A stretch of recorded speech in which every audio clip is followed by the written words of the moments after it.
Ciao e benvenuto sul canale Mitologie e Leggende. Oggi ti racconterò un'altra storia d'amore tra mortali, al tempo degli dei, la storia di Aci e Galatea.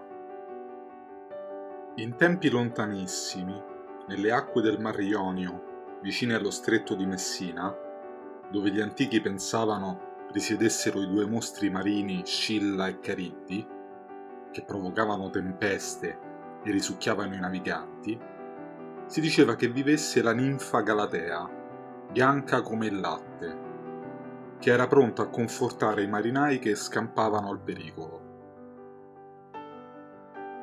Ella, figlia della divinità del mare Nereo e della madre Doride, abitava nelle profondità del mare insieme alle sue 49 sorelle, con il compito di rendere il mare luminoso e limpido come una pietra preziosa e tranquillo, senza tempeste.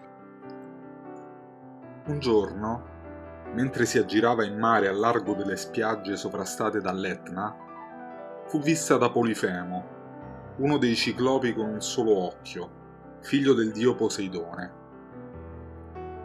Il gigante aiutava insieme ai compagni il dio Efesto a costruire i fulmini per il sommo Zeus e altri lavori mirabili nella sua fucina sotto le falde dell'Etna.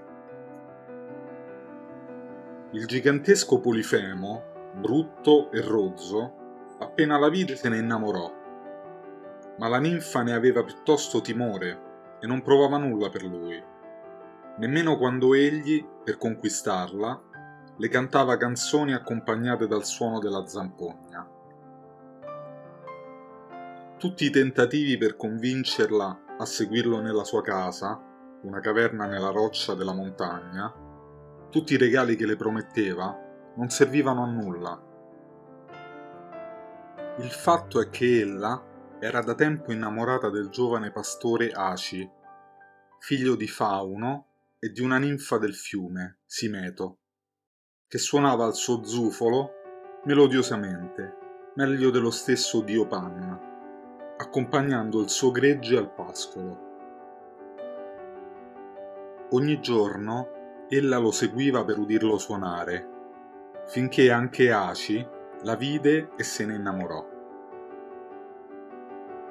Egli avrebbe voluto stare sempre con lei e portarla a vivere nella sua capanna nel bosco, ma Galatea sapeva che non poteva allontanarsi per lungo tempo dalla sua dimora marina. Promise però che ogni giorno sarebbe tornata e che l'avrebbe amato per sempre, e così fu.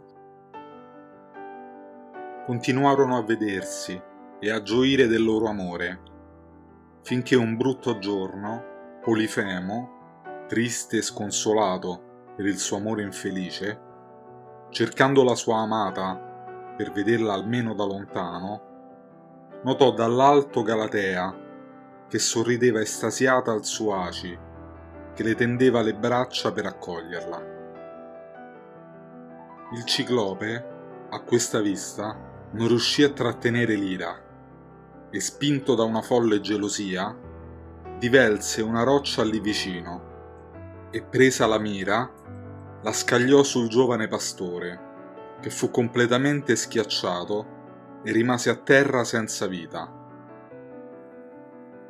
La povera Galatea, straziata dal dolore, levò alte grida sul corpo dell'amato, grida che raggiunsero il cielo, dove gli dei furono commossi e provarono grande compassione per l'infelice, tanto da decidere di tramutare Aci in un bellissimo fiume, che sgorgava dalla roccia per andare a ricongiungersi nel mare con la sua amata, nel punto in cui i due amanti erano soliti incontrarsi. Da allora, così, la loro storia d'amore continua, alle falde dell'Etna. In questo mito gli dei appaiono compassionevoli. Raramente impediscono morte e disperazione, sebbene ne avessero facoltà. È un libero arbitrio castrato quello che Zeus dona agli uomini. Essi sono artefici del proprio destino, a meno che non ci sia l'interesse diretto di un dio. L'amore di Aci e Galatea, ad esempio, così romantico, al suono di cetera, non induce tuttavia Poseidone a fermare suo figlio Polifemo. È quasi come se gli dei considerassero gli amori dei mortali come rappresentazioni teatrali, partecipando alle scenografie e rendendole poi memorabili nel cielo, con le stelle, o nella terra, con fiumi e boschi. E tu? Cosa ne pensi? Fammelo sapere nei commenti. E anche questa storia finisce qui.